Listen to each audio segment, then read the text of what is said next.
Sebelum kita dengar cerita, kita nak tengok adik-adik kita buat craft dulu. Adik-adik tengah buat apa ni? Kapal layar. Jom kita tengok. Subhanakallahumma wa bihamdik asyhadu an la ilaha illa anta astaghfiruka wa atubu ilaik. Subhanakallahumma wa bihamdik asyhadu an la ilaha illa anta astaghfiruka wa atubu ilaik. Subhanakallahumma wa bihamdik. Siapa dah siap? Adam seorang dah siap? Oh, tak okey. Cantik. Tengok. Sama Okey, baik, tak apa. Yang tak siap kita siapkan nanti. Tapi kita nak buat apa? Kita nak jom dengar cerita. Yeay! Asyhadu an la ilaha illa anta.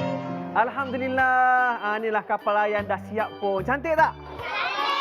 Okey, kita berikan tepukan. Tepuk. Memang pandai adik-adik buat. Okey. Abang nak ceritakan pasal kapal layar ni ada kisah tau. Kisah tentang seorang Nabi. Nak dengar tak? Tapi abang nak tanya, ingat tak nama-nama Nabi? Okey, kalau nak ingat kita nyanyi sama-sama, boleh? Okey. Sedia? 1, 2, 3.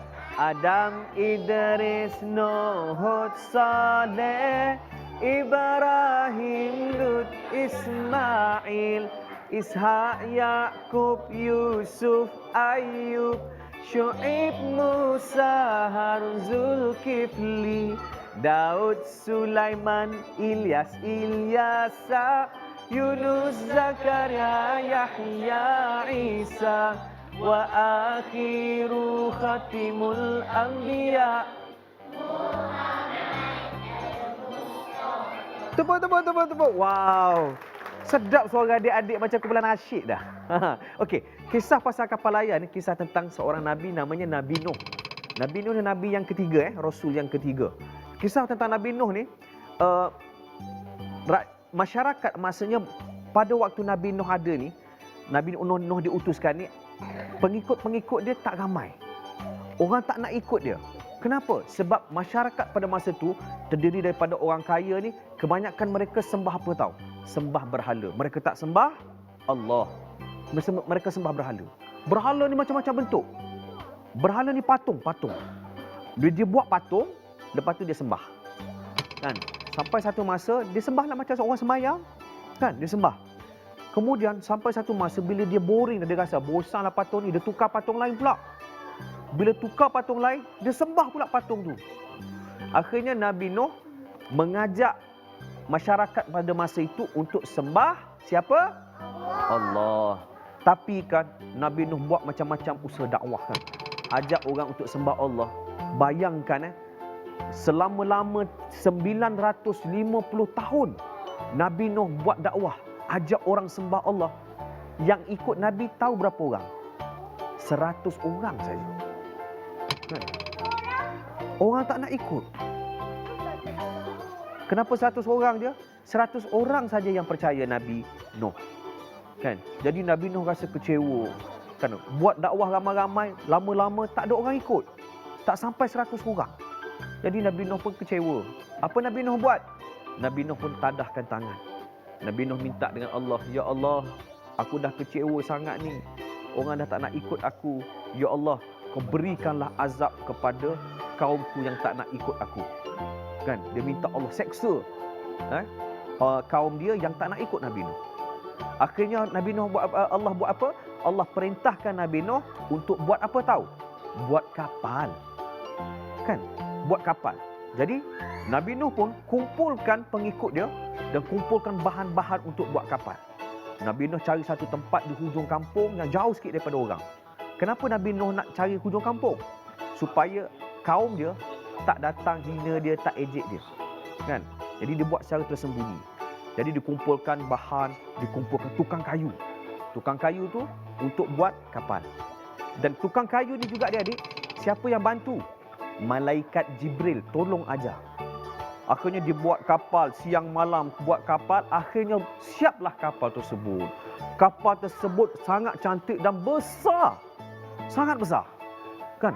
Sampaikan orang yang tak nak beriman tadi, orang yang tak nak ikut Nabi Nuh tadi, bila tengok kapal tu dia kata, wow, besarnya, terkejut.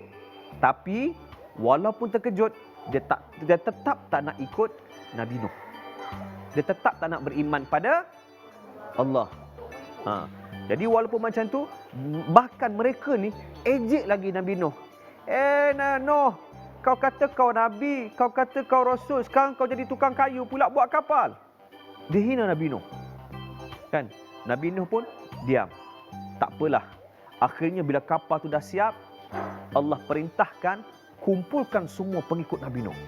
Jadi Nabi Nuh kumpulkan semua. Dan Allah perintahkan apa tahu? Kumpulkan semua binatang berpasang-pasangan. Akhirnya semua naik kapal. Bila semua naik kapal, akhirnya hujan turun dengan lebat sekali. Air daripada langit turun. Air daripada bumi keluar. Akhirnya jadi banjir yang sangat besar. Tenggelam semua. Tak ada apa. Sehinggalah Nabi Nuh jumpa apa? Bila semua tenggelam, yang selamat semua yang ada atas kapal. Tengah kapal tu berlayar, tiba-tiba Nabi Nuh nampak anak dia. Namanya Kan'an. Kan? Dia kata, anakku naiklah kapal ni, berimanlah pada Allah. Anak tu kata apa? Aku tak nak, aku akan cari tempat lain. Akhirnya, semua yang tak beriman tadi apa berlaku? Semuanya mati lemas. Dan akhirnya banjir surut, kapal pun surut. Kapal pun mendarat di atas bukit namanya Bukit Judi. Kapal tu tak rosak. Akhirnya, semua yang ada atas kapal semuanya selamat. Adik-adik, moral of the story ceritanya kan, bila kita buat benda baik, nanti kan ada orang ejek kita. Contoh, kita nak semayang kan, kata, alah kau ni semayang rajin ke berlakon je. Jangan hiraukan sebab kita buat benda yang Allah suruh. Jadi kita patuh pada Allah, insya-Allah kita masuk syurga Allah Subhanahu Wa Taala. Insya-Allah. Boleh adik-adik? Boleh. Okey, cukup sampai itu kita dengar cerita lagi nanti lain kali insya-Allah. Boleh? Okey, kita jumpa lagi. Assalamualaikum warahmatullahi wabarakatuh.